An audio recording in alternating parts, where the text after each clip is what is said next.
दोस्तों,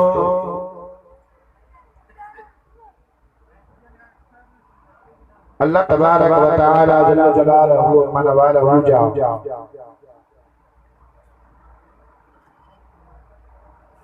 किरोड़ एहसान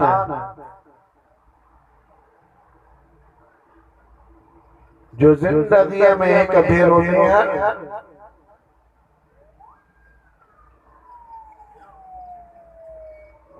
पंहिंजे महबूब जो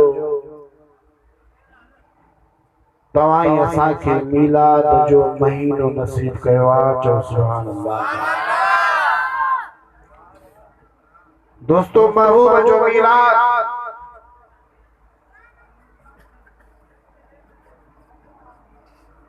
खुद खुदा पाण मल्हायो आहे।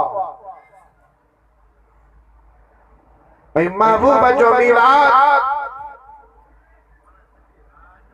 मदीने वाले साईं सल्लल्लाहु तआला अलैहि वसल्लम कायनात जो सरदार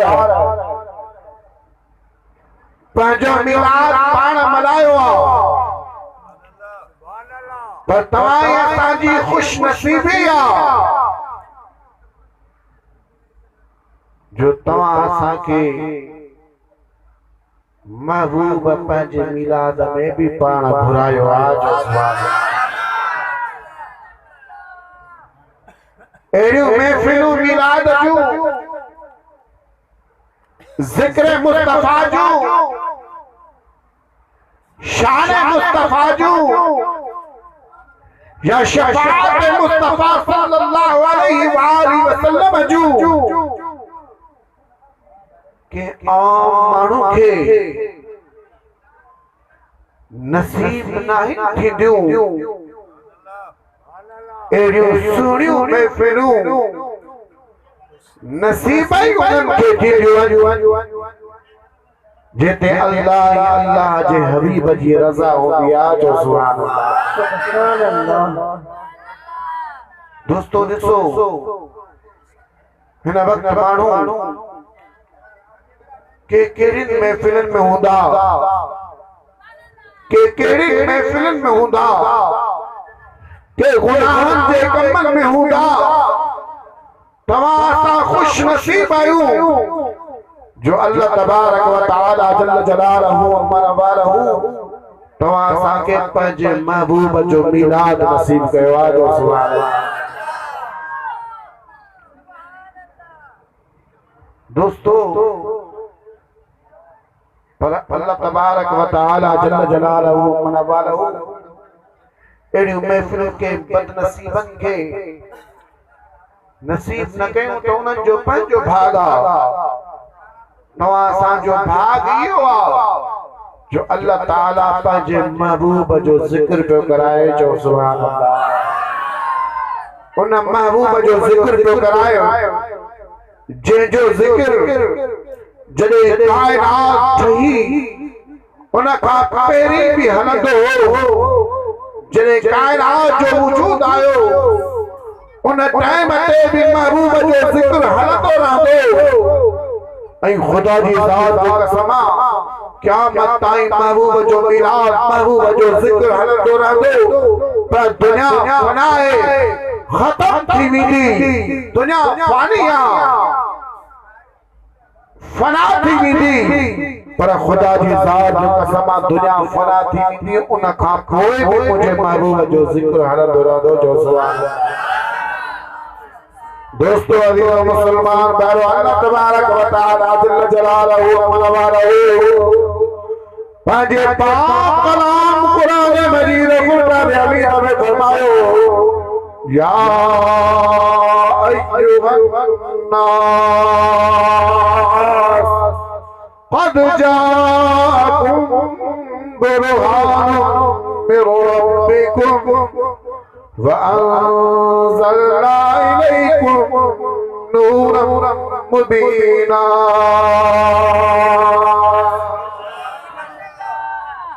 अल्लाह ताला फरमायो, ए इंसानो तहकीक तव्हांजे रब वटां तव्हां वटि आयो आहे बुरहान। बुरहान जो कई मानाऊं आहिनि। पर हिकड़ी बुरहान जी माना है दलील। दोस्तों अजीजों मुसलमान भाइयों, जने अल्लाह तबारक व तआला जल्ल जलालहू मनवालहू दुनिया पैदा फरमाई, अल्लाह ताला पैदा नबी रसूल पैगंबर मोकलिया, सभिनी पंहिंजनि पंहिंजनि क़ौमुनि खे पंहिंजनि पंहिंजनि इलाइक़नि में इहो कलमो पढ़ाए,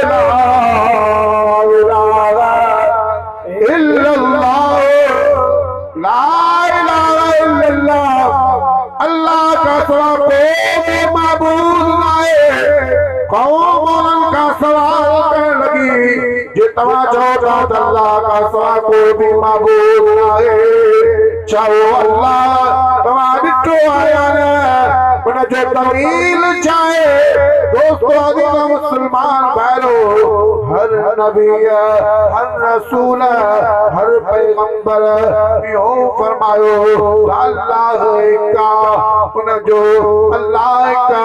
उन जो दीदार असां न कयो आहे। दोस्तों अजीजों मुसलमान भाइयों, तव्हां असांजे आका हज़रत मोहम्मद मुस्तफा अहमद मुस्तफा सल्लल्लाहु तआला अलैहि वसल्लम जो वारो आयो, महबूब मदीने वाले साईं सल्लल्लाहु तआला अलैहि वसल्लम कायनात जो सरदार फरमायो ला इलाहा इल्लल्लाह। दोस्तों अजीजों मुसलमान भाइयों, तब महबूब का कौम सवाल करो, हे महबूब तव्हां जो फरमायो तो अल्लाह का वो अल्लाह तबारक ॾिठो आया है, अल्लाह तबारक व तआला जल्ल जलालहू मनवालहू मुझे महबूब मदीने वाले साईं सल्लल्लाहु तआला अलैहि वसल्लम कायनात जो सरदार के आखिरी नबी करे मोकलियो, आखिरी रसूल बनाए करे मोकलियो। महबूब मदीने वाले साईं सल्लल्लाहु तआला अलैहि वसल्लम के पंहिंजो दीदार करायो मेराज वारी रात। उन खां पोइ महबूब जॾहिं महिल ऐलान कयो, कौम सुवाल कयो, महबूब मदीने वाले साईं सल्लल्लाहु तआला अलैहि वसल्लम कायनात जे सरदार फरमायो मां जेकी दावा कया त अल्लाह का उन खां सिवा कोई भी महबूब नाहे। तव्हां जेको सुवाल पुछो त अल्लाह तव्हां ॾिठो आहे मां मोहम्मद हींअर हींअर पंहिंजी अखियुनि सां पंहिंजे रब जो दीदार करे आयो आहियां।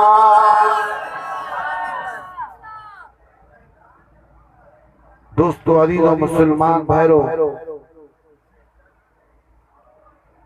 महबूब का कौम सवाल कयो मुंहिंजा महबूब जॾहिं तव्हां फरमायो अल्लाह हिकु आहे उन जो को दलील,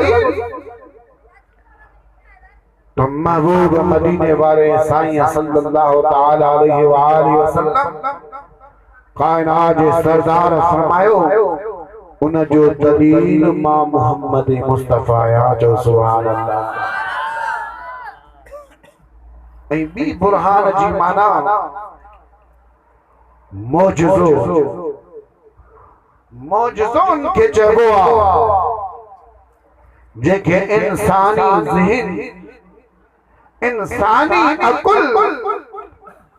तस्लीम ही न करे, एड़ो को कम थे जेके इंसानी ज़हन मञे ही न।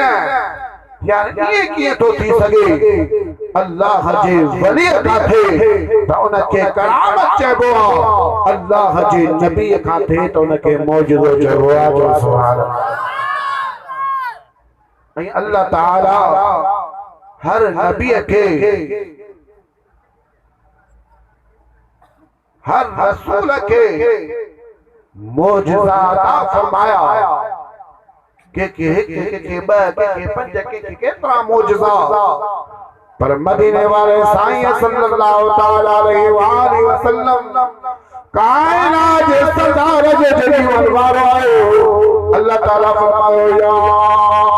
अय्युहन नास ए इंसानो क़द जाकुम बिरहाम मिर रब्बिकुम तहक़ीक़ मां रब वटा तव्हां वटि मौजज़ो बणिजी करे आयो। महबूब मदीने वाला साईं सल्लल्लाहु ताला अलैहि वसल्लम कायनात जा सरदार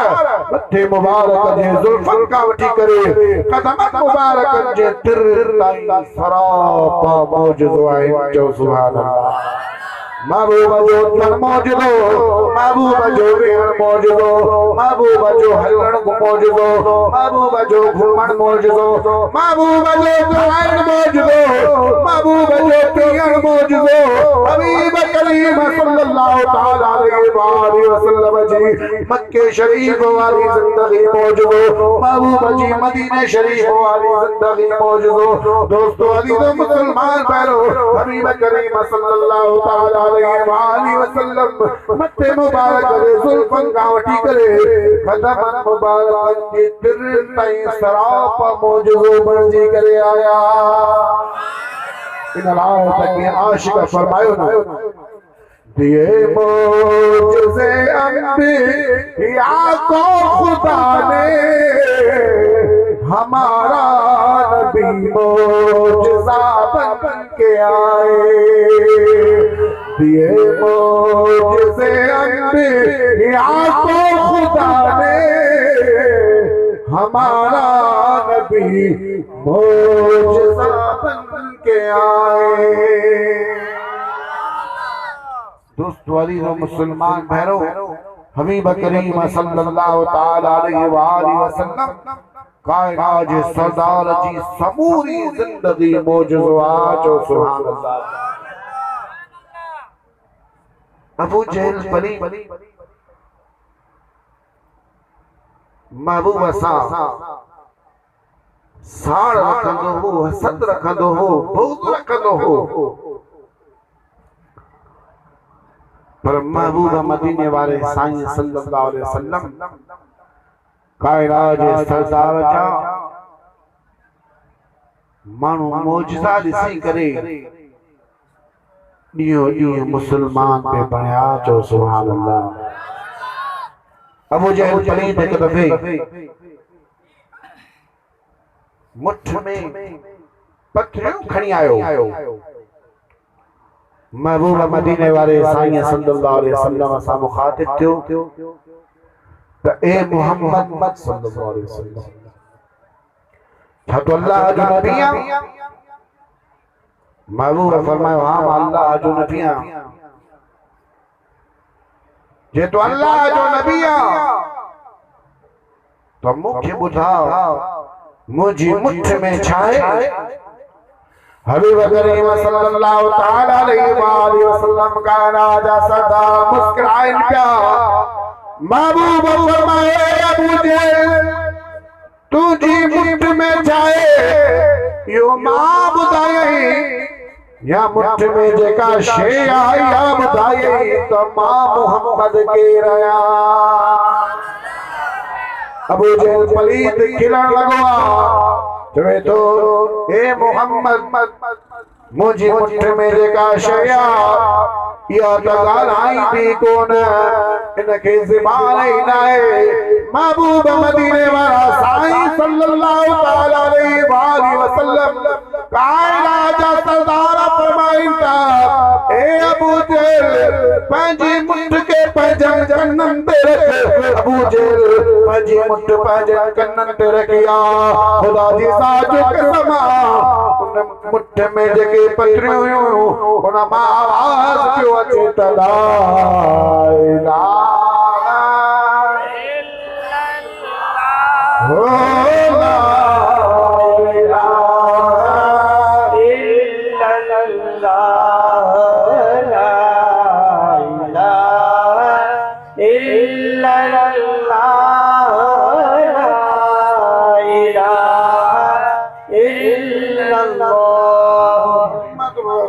ला सल्लल्लाहु अलैहि वसल्लम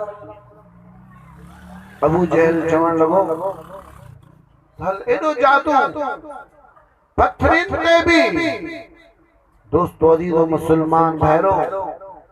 जेको पत्थरिन के भी जेको पत्थरन के भी कलमो पढ़ाए उन जो भी को शान हो न चो सुभान अल्लाह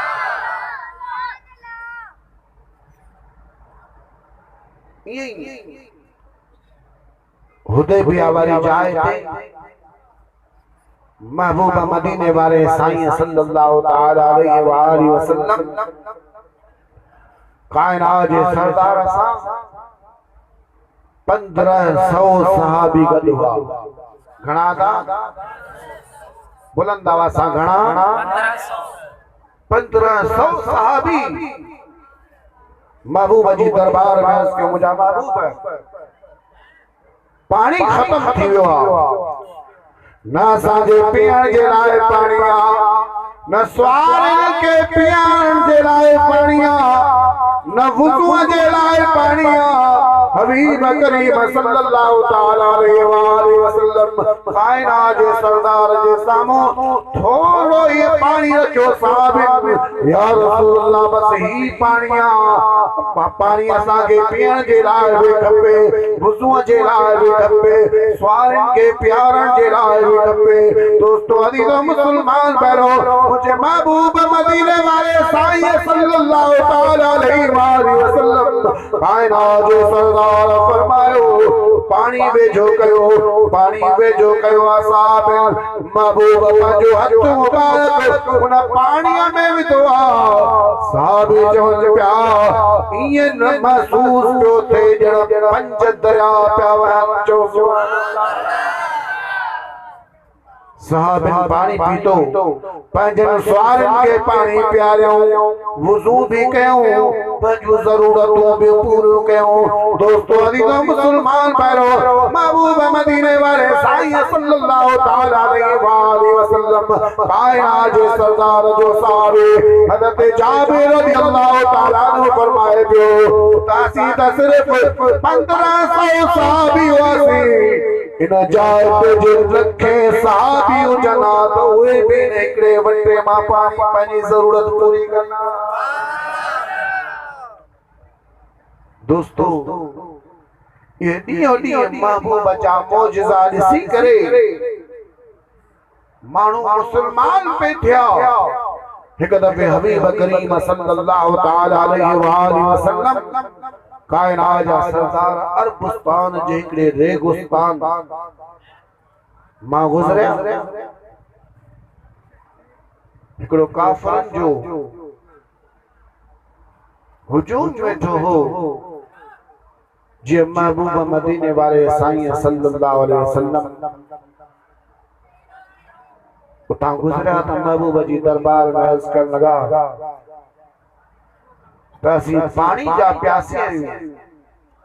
असांखे उञ लॻी आहे पाणी पियारियो। हबीब करीम सल्लल्लाहु ताला अलैहि वसल्लम कायनात जे सरदार पंहिंजनि गुलामनि खे फरमायो त साम्हूं जेको जबल ॾिसो था इन जबल जे पोयां हिकिड़ो हबशी गुलाम लॻी रहियो आहे उठ ते सुवारा मशकीज़ा खली पाणी जी भरी पई आहे उन वटि उनखे वठी अचो। महबूब मदीने वाले साईं सल्लल्लाहु ताला अलैहि वसल्लम कायनात जे सरदार जो हुकुम थियो। महबूब जा सहाबी बगा जबल क्रॉस कयो त वाकई हिकिड़ो हबशी गुलाम उठ ते सुवारो वो गुज़री रहियो। महबूब जे गुलाम के रोकियो। महबूब मदीने वाले साईं सल्लल्लाहु ताला अलैहि वसल्लम जो पैगाम ॾिनो त तोखे असां तोखे असांजे आका घुरायो आहे उहो चए पियो त मुंहिंजो जेको आका आहे उहो मूं ते नाराज़ थींदो उन पाणीअ लाइ मोकिलियो मूंखे जल्दी उते पहुचणो आहे। पर महबूब जा गुलाम खे चवण लॻा डावर मुहबत सां हलंदे तोखे वठी हलंदासीं ज़ोर ज़बरदस्ती सां हलंदे तभी तोखे वठी हलंदासीं। महबूब जो गुलाम हबशी गुलाम वो आयो महबूब जी दरबार में महबूब जे वदुहा वाले चेहरे जो दीदार कयो त खुदा जी ज़ात जो कसम उन जी दिल जी दुनिया तब्दील थी वई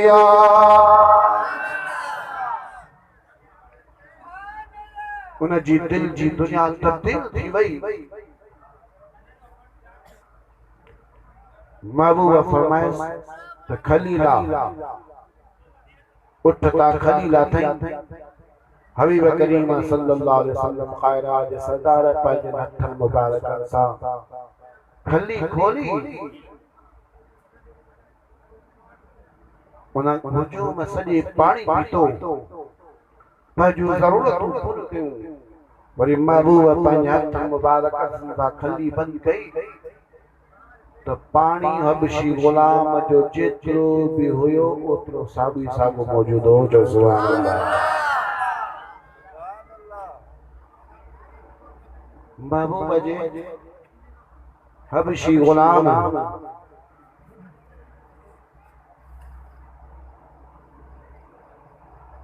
जॾहिं महबूब जो वॾो वारो चेहरो ॾिठो ऐं इहो मौजूदो ॾिठो महबूब जे कदमनि ते किरी पियो तो मुंहिंजा महबूब जीअं तव्हां हिननि जी उन खे ख़तम कयो आहे या रसूल अल्लाह मुंहिंजो सीनो बि बर्बाद लॻो पियो आहे उञायल आहे मूंखे बि इस्लाम जी दौलत सां नवाज़ियो चओ सुभान अल्लाह महबूब जे कदमनि में किरी पियो महबूब उनखे कलमो पढ़ायो पढ़ ला इलाहा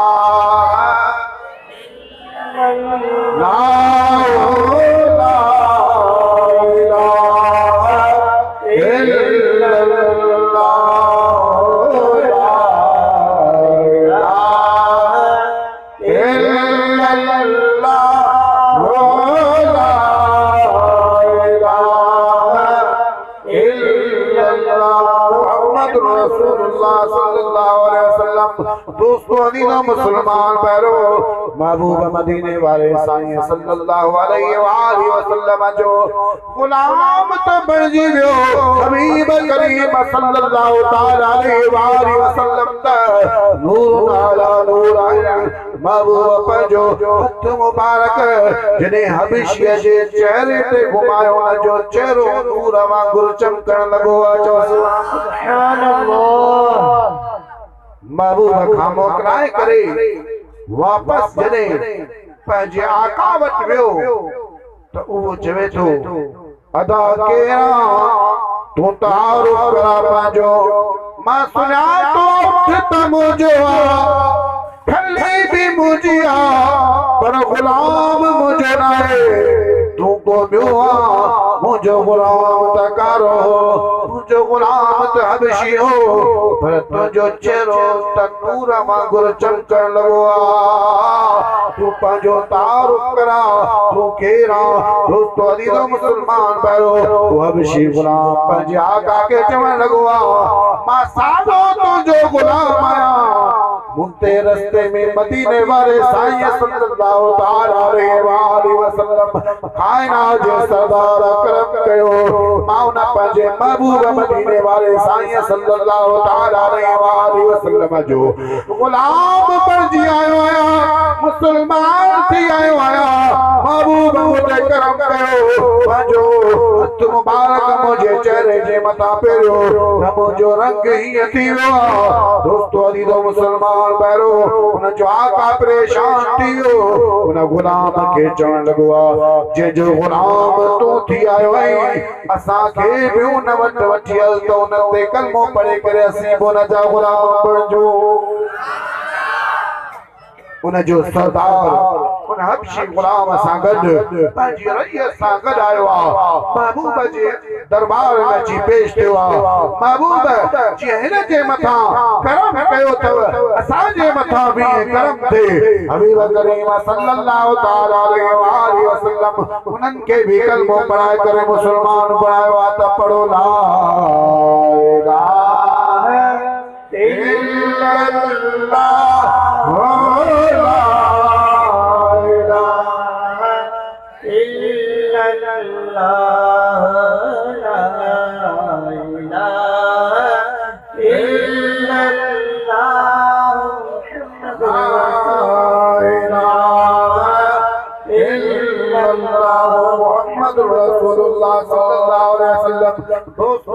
मुसलमान पैरो ये महबूब जो करम ॾिसी करे जे जंगल में काफर वेठा काफरन जो उहे महबूब जो यो मौजूद ॾिसी करे उहे भी कदमन ते किरी पिया उहे चवण लगन पिया कि आशिक फरमाए फातिमा महबूब मिठासी तू जायो तू असांजो थी तबियो छा घुर्जे महबूब मिठासी तू जायो तू असांजो थी तबियो छा घुर्जे असीं हथड़ा ॿधी तोखे सजड़ा कयूं तूं जीउ ॼमी तबियो छा घुर्जे उहे काफ़िर जेके हुजूम हो जंगल बयाबान में उहे भी महबूब जे कदमन ते किरी करे उहे भी मुसलमान बणिया जो जे महबूब मदीने वाले साईं सल्लल्लाहु तआला अलैहि वसल्लम जो चेहरो मुबारक इहो हूंदो हो जो महबूब जो जेको भी ईमान जे अख सां चेहरो ॾिसंदो हो महबूब जो मस्त बणिजी वेंदो हो जो सुभान अल्लाह हज़रत पीर महर अली रहमतुल्लाह अलैहि के दीदार था न पाण फरमाता इस सूरत में जाना खाते जाने जाना खा सच आखा के रगनी में शाना खा जिसे शान तो शाना सब बनिया जो सुभान अल्लाह सुभान अल्लाह सुभान अल्लाह सुभान अल्लाह सुभान अल्लाह अजमल मासनक मलक किथे मेरे अली किथे तेरी सनाम मुश्ताक अखी किथे जारिया सुभान अल्लाह सुभान अल्लाह सुभान अल्लाह सुभान अल्लाह दोस्तों अली मुसलमान भरो अबू जहल पलीत महबूब जाइए मौजज़ा ॿुधंदो भी हो ॾिसंदो भी हो फिक्र थी वियुसि तॾहिं रात माण्हू इस्लाम जी दावत कबूल कनि पिया मुसलमान पिया बणजनि महबूब मदीने वाले साईं सल्लल्लाहु अलैहि वसल्लम जा गुलाम पिया बणजनि पंहिंजनि चेलनि सां सलाह कई हाणे छा करणु घुरिजे पंहिंजनि चेलनि उन्हनि खे चयो त तुंहिंजो जेको दोस्त आहे हबीब यमन वारो इनके घुराओ इहो वॾो ज़हीन आहे इहो ई महबूब जे नाले उचनि पिया इहो ई मुंझाईंदुसि परेशान कंदुसि हबीब यमनी खे अबू जहल घुरायो हबीब यमनी आयो काफ़िरनि सां अबू जहल ऐं मक्के जे मुशरिकनि सां मशवरो कयईं चई त हाणे हीअं था कयूं टे सुवाल खणी हलूं था पहिरियों सुवाल इहो मां कंदोसांस त मुंहिंजो नालो ॿुधा ऐं मुंहिंजो इलाइक़ो ॿुधा तव्हां सभिनी खे त सुञाणे थो मां त ॿाहिरि जो आहियां मुंहिंजो नालो बि कोन ईंदुसि इलाइक़े जी बि ख़बर न पवंदुसि ऐं ॿियो सुवाल इहो कंदासीं जे तूं वाकई अल्लाह जो नबी आहीं त चंड के बात करे ॾेखार जे जादूगर हूंदो त उन जो जादू सिर्फ ज़मीन ते हलंदो आसमान ते न हलंदो ऐं टियों सुवाल मां इहो कंदोसांस त मुंहिंजी जेका न्याणी अखियुनि खां अंधी आहे पेरनि खां मंडी आहे ज़बान खां गुंगी आहे उन जे लाइ सेहत जी दुआ घुर अल्लाह ताला उनखे सेहत ॾे त पोइ वाकई मां मञींदोसांस अल्लाह जो नबी आहे न त न मञींदोसांस दोस्तों अली मुसलमान भरो अबू जहल हबीब यमनी ऐं काफ़िर मक्के जा मुशरिक मुंहिंजे महबूब जे साम्हूं आया आहिनि हबीब यमनी चवण लॻो आहे मुंहिंजे महबूब जी दरबार में अर्ज़ करण लॻो आहे ए मोहम्मद सल्लल्लाहु अलैहि वसल्लम क्या तू अल्लाह जो नबी है महबूब फरमायो हां मां अल्लाह जो नबी आहियां हबीब यमनी चवण लॻो त टे सवाल खणी आया आहियूं जे अल्लाह जो नबी आ त टे सवाल बि तू ॿुधा त उन्हनि जा जवाब बि तू ॾेजो। सुभान अल्लाह। महबूब उन जी गुफ्तगू ॿुधी मुस्कुराइनि पिया पाण फरमाइनि पिया त पहिरियों पहिरियों सवाल तू इहो खणी आयो आहीं त मां तोखे तुंहिंजो नालो ॿुधायां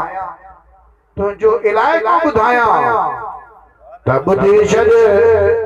तुंहिंजो नालो हबीबा ए हबीब तू यमन जो रहाको आहीं पर अबू जेल तोखे घुरायो आयो पाण कोन आयो आहीं। दोस्तो अदीज़ो मुसलमान भाइरो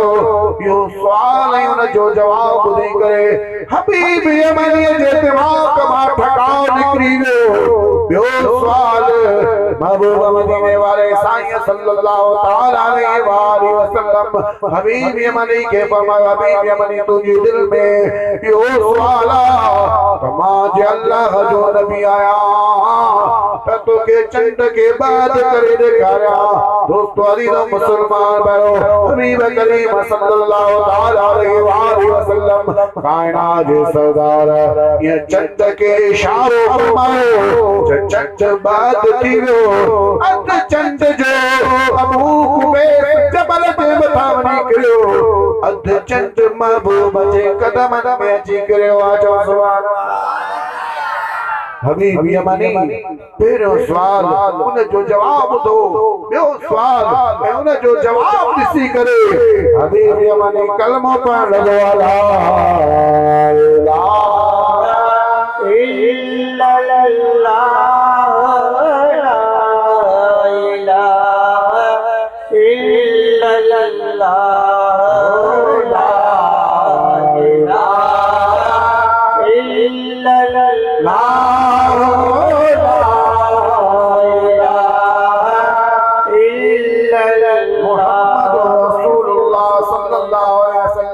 दोस्तों अदीज़ो मुसलमान भाइरो महबूब मदीने वाला साईं सल्लल्लाहु तआला अलैहि वसल्लम कायनात जा सरदार फरमाइंदा हबीब यमनी टियों सवाल तुझे दिल में इहो तुझे न्याणी जेका अखियुनि कान दिया पेरनि का मंडिया ज़बान का गुंगिया हथनि का रुंडिया उन जे लाइ दुआ कया अल्लाह उन खे सिहत ॾे। हबीब यमनी तू जॾहिं पंहिंजे वतन वापस ईंदे इंशाअल्लाह पंहिंजी न्याणी खे सिहतयाब ॾिसंदे। हबीब यमनी महबूब खां मोकिलाए करे जेॾी महिल वापस वियो अबू जहल चवण लॻुसि हबीब यमनी तू त मुंहिंजो दोस्त है मां त तोखे वॾी उम्मीद सां घुरायो उनखे मुंझाईंदे परेशान कंदे हबीब यमनी तू पाई कलमो पढ़ी चुको आहे। दोस्तो अदीज़ो मुसलमान भाइरो हबीब यमनी अबू जहल खे चवण लॻो अबू जहल वाकई तू मुंहिंजो दोस्त आहे वाकई तू मुंहिंजो यार आहे पर जेके टई सवाल उन्हनि जा जवाब ॿुधाए उहो आम माण्हू नथो ॿुधाए सघे अल्लाह जो नबी थी सघे थो। जो सुभान अल्लाह। वापस हबीब यमनी पंहिंजे घर पहुतो दरवाज़ो ठड़काई उहा न्याणी जेका अखियुनि कान थी पेरनि खां मंडी ज़बान खां गुंगी छॾे वियो हो उन ई उन जो दरवाज़ो खोलियो। जो सुभान अल्लाह। हबीब यमनी पुछण लॻो अम्मा तुंहिंजे मथां इहो एहसान कीअं थियो तो कहिड़े हकीम खां दवा वरिती आहे कहिड़े तबीब खे तो पंहिंजी तबीयत ॾेखारी आहे। दोस्तो अदीज़ो मुसलमान भाइरो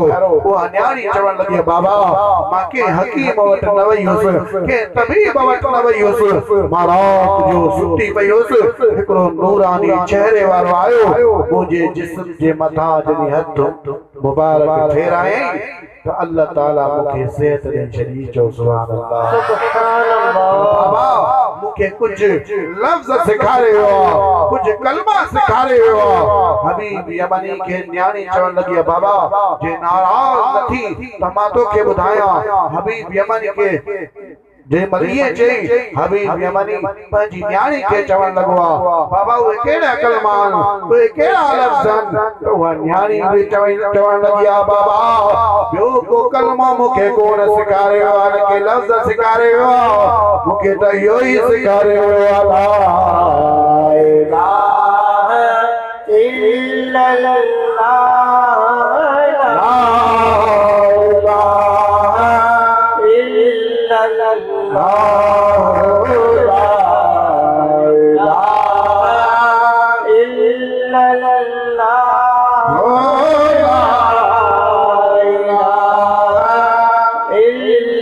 ये कलमा नबी से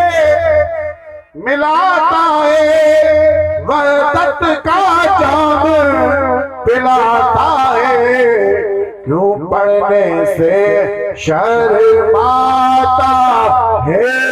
पढ़ना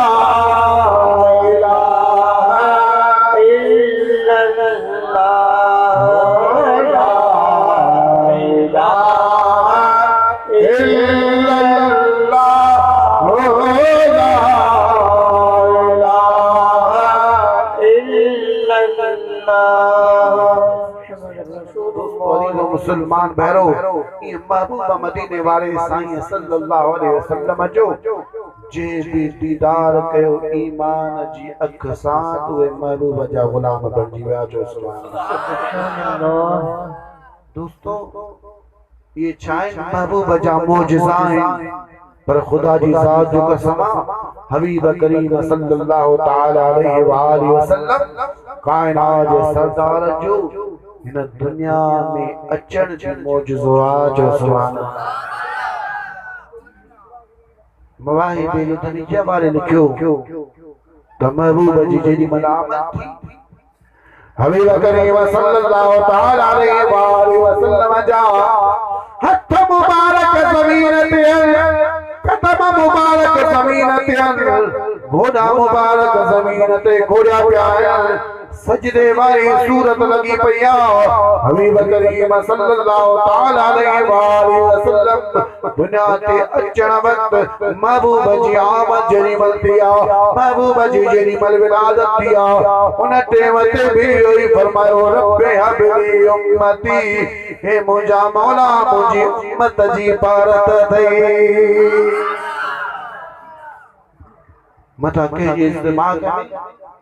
शैतानी विस्वसो थे प्यारा महबूब जी आमद थी महबूब उन वक्त गई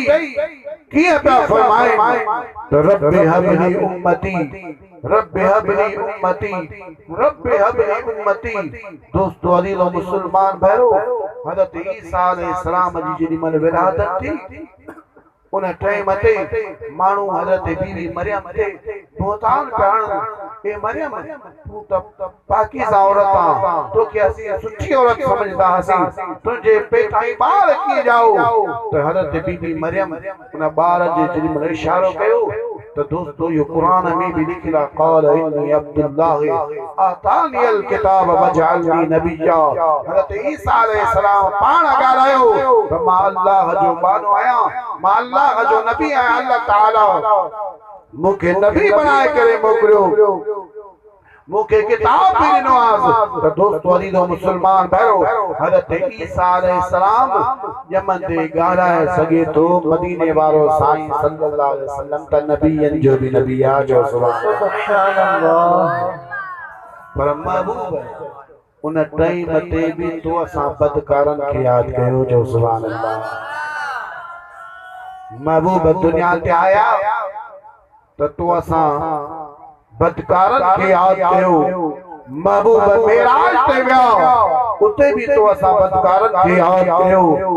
महबूब जेडी मल दुनिया मा विसाल फरमायो हिकड़ो सहाबी चेतो त महबूब जा ये चप मुबारक चुरन पिया मां जडे महबूब जे चपन जे मथाई कन रखियो त उन टाइम ते भी महबूब फरमाए रहा रब्बी हबली उम्मती ए मुजा मौला मुझे उम्मत जी पार थई जो सुभान अल्लाह। जिन आयत के आशिक फरमायो शुक्र कर मगे तरा शफादार दिलियो को साथ दीदड़ वफादार मिलियो गुलामे नबी थी खुशी वतन में गुलामे नबी थी खुशी वतन में जिए गुल गुलाबे आसुनो बुलंद में मुझो मुस्तफा पा के पदरो लगन में मुझो मुस्तफा पा के पदरो लगन में जिए गुल गुलाबे आसुनो बुलंद में मुझो मुस्तफा। दोस्तों अली मुसलमान बहरो महबूबा मदीने वाले साईं सल्लल्लाहु तआला अलैहि वसल्लम कायनात सरदार जी जनी मल आमद थी हर शय खुशी मनाई जिन्नन खुशी मनाई इंसानन खुशी मनाई मलाइकन खुशी मनाई पखिन खुशी मनाई जानवरन खुशी मनाई वण टिण पखी परिंदा सबनी खुशी मनाई चंद चकटियूं तारा सबनी खुशी मनाई मगर हिकड़े इब्लीस खुशी न मनाए जे लाया हजरत अजीमुल बरकत मुजद्दिद दीन व मिल्लत शाह रज़ा खान फाजिल बरेलवी रहमतुल्लाह अलैहि फरमायो निसार तेरे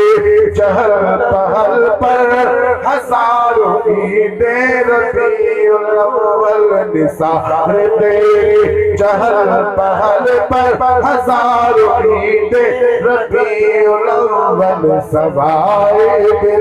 सके जहां में सभी तो खुशियां मना रहे हैं सवाए दिल सके जहां में सभी तो खुशियां मना रहे हैं। पखिन परंदन की खुशी मनाई जेते दमते महबूबा मदीने वाले साईं सल्लल्लाहु अलैहि वसल्लम जी आमद थी ताजी मंजर लोगों पे हो कि आशिक फरमायो तो महबूबा जी अम्मा जी मन महबूबा के पंहिंजी झोली मुबारक में वरतो त जहदम जी जल जी जो लिया में जानिब आयो तहीं दम हर हिक सासी हम दो सना हिया गायो चो अल्लाह अल्लाह अल्लाह अल्लाह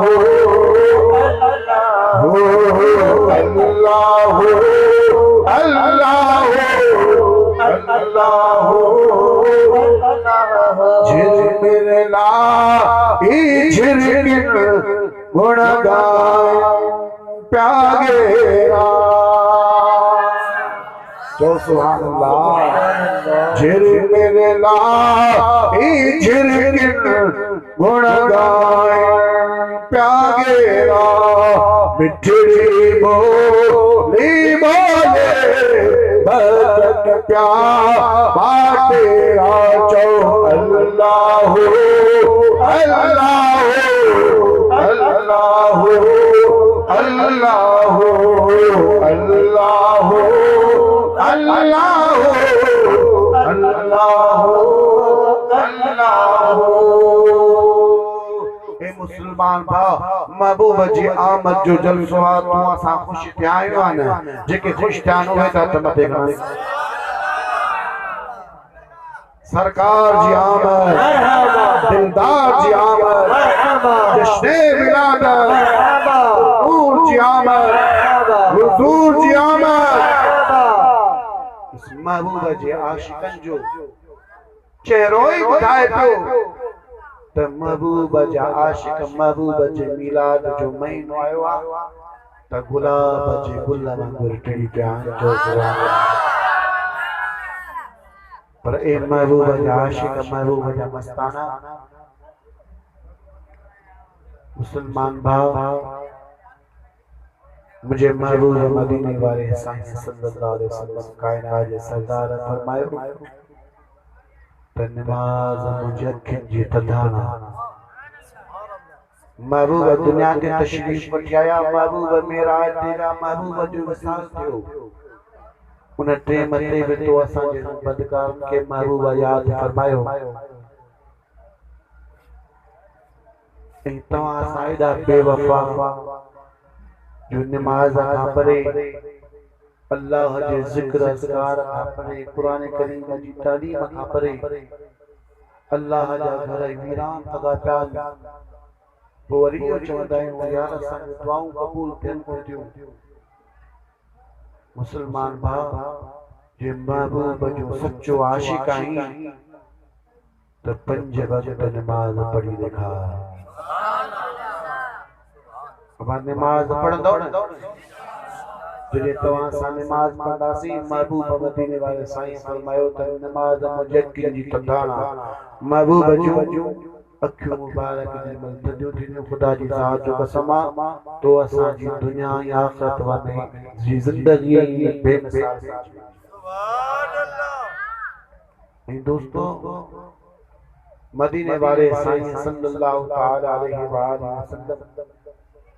ॾिसो तव्हां असांजे लाइ पंहिंजा बच्चा करबला जे मैदान में शहीद कराया, तव्हां असांजे लाइ कुर्बान कया, न त तव्हां असांजो हाल अॼु लाइ कहिड़ो हुजे हा।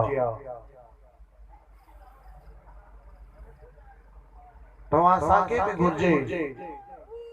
तव्हां असांजा जेके बच्चा उन्हनि खे कुरान करीम जो हाफ़िज़ बणायो। चओ सुभान अल्लाह।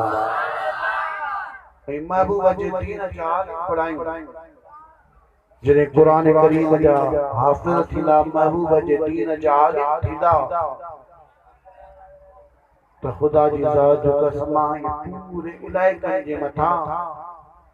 रहमत ऐं बरकत जा मींहं वसी पवंदा। चओ सुभान अल्लाह। तो इंशाअल्लाह मां सैयद के बच्चो तवाजे कदमन ते हथ रखी करे अर्ज़ कयां तो मुसलमान भाउ नमाज पढ़ने की कोशिश कयो, नमाज पढ़ो, ज़िक्र अज़कार कयो, कुरान करीम जी तालीम तव्हां पाण बि हासिल कयो, पंहिंजे बच्चनि खे बि कुरान करीम जी तालीम वठायो।